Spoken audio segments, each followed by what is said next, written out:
Bonjour à vous, ravi de vous retrouver sur Noah pour tous les chemins mènent à vous à Mios. Nous sommes en haut du Belvédère qui offre un point de vue assez remarquable avec la zone humide. Ici, la zone libellule, donc, c'est la zone de liberté biologique et de lutte contre les polluants émergents.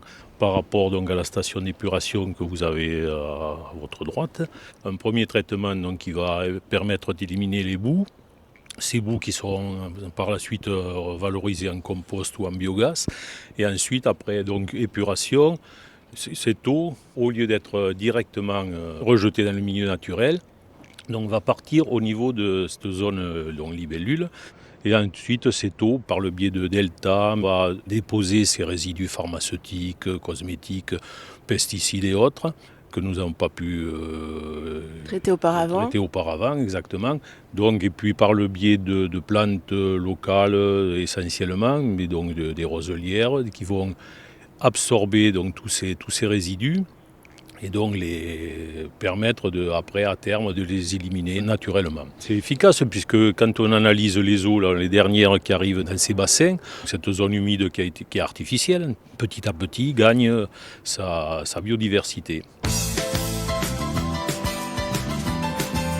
On est exactement ici à Mios, à l'école de la Salamandre, en compagnie de sa directrice Claire Leblanc. Bonjour.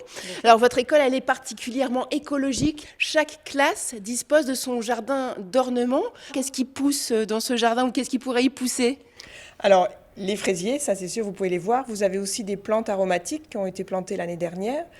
Et par contre, le reste viendra l'année prochaine. Les petits vont mettre des plants de tomates cerises, des radis, des petites choses à goûter. L'autre particularité de votre école, c'est qu'elle a sur tout le toit des panneaux solaires.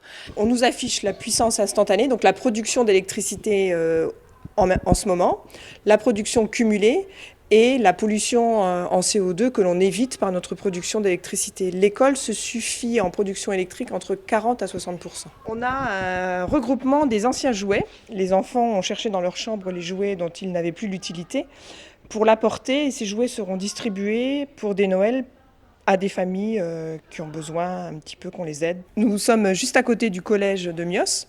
Les élèves de 3e l'année dernière avec leurs professeurs de technologie nous ont fabriqué des meubles en carton et nous c'était pas mal parce que ça nous permettait d'ameubler notre nouvelle école qui n'a qu'un an.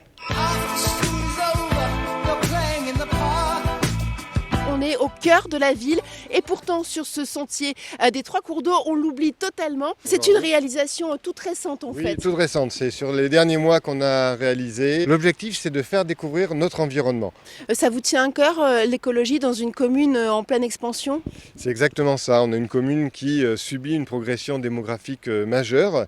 Si on veut garder une âme, si on veut que ça soit intéressant que effectivement les Miocés s'approprient leur nouvelle commune, il faut leur donner envie avec de la nature, c'est essentiel, et puis de la solidarité pour les personnes qui sont en plus grande difficulté, on va dire. Il ne faut pas que ça soit qu'un slogan. On a un environnement privilégié, on est en site Natura 2000, donc c'est une véritable chance. Merci beaucoup. Demain, tous les chemins mènent à vous.